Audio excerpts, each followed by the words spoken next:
చాలా సంఘటితంగా వ్యవస్థీకృతంగా ఉన్నారు.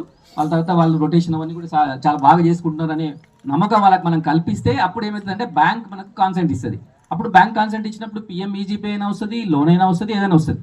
ఆయన అన్నది తమ్ముడు అన్నది కరెక్టు. మామూలుగా వ్యక్తిగతంగా పోతే ఒకలే పోతే బ్యాంక్ మేనేజర్ రానియరు చాలా వరకు. అదే సంఘంగా పోతే ఒక సంఘం తరపున నేను సంఘం తరపు ప్రెసిడెంట్ను లేకపోతే ట్రెజరర్ను సంఘం జనరల్ సెక్రటరీ అని పోతే అప్పుడు నో అంటారా? Yes or no? ఇప్పుడు మహిళా సంఘాల ఎగ్జాంపుల్ తీసుకుందాం. మహిళా సంఘాలు ఒక మహిళ బ్యాంకుకు పోతే మనకు తెలుస్తూ అర్థమవుతుందా?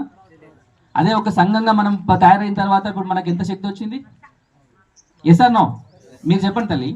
ఇప్పుడు సంఘంగా మనం పోతే ఎవరైనా ఆదరిస్తారు కదా. మనం పోతే ఒక రోజు మన కోసం బ్యాంక్ కేటాయిస్తుంది. కొన్ని బ్రాంచ్లు ఒక రోజు మొత్తం మనకే సెల్ఫ్ హెల్ప్ గ్రూప్స్కే ఉంటాయి. మొత్తం మనమే నిండిపోయి ఉంటాం బ్యాంకులో, ఇంకెవరు ఉండరు. Yes or no? అదంతా ఎలా వచ్చింది? మనం సంఘటితంగా ఉంటేనే వస్తుంది, ఒకరొకరికి పోతే రాదు. ఈ తమ్ముడు అన్నది కరెక్టు. ఖచ్చితంగా దాంట్లో సమస్యలు ఉంటాయి.